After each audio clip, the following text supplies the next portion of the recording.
তার পিতাও ফ্যাসিস্ট ছিল, কন্যা তো ডবল ফ্যাসিস্ট হয়েছে।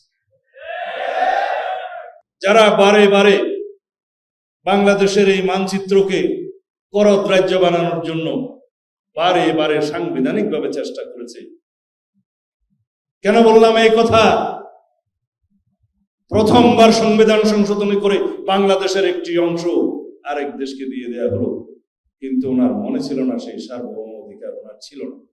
বাংলাদেশে এসে সেটা সংবিধান সংশোধন করতে হয়েছে, পোস্ট ফ্যাক্টো ইফেক্ট সহ। কারা করেছে? সংবিধান পড়ে দেখেন।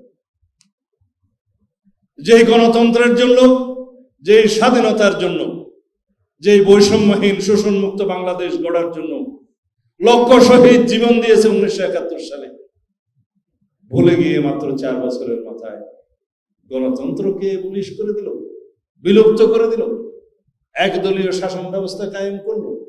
1975 সালের সেই 25শে জানুয়ারি মাত্র 13 মিনিটের মাথায় পার্লামেন্টে। কারা করেছে? এরাই করেছে যারা ফ্যাসিবাদের প্রবক্তা, ফ্যাসিবাদের দূষক। তার পিতাও ফ্যাসিস্ট ছিল, কন্যা তো ডবল ফ্যাসিস্ট হয়েছে।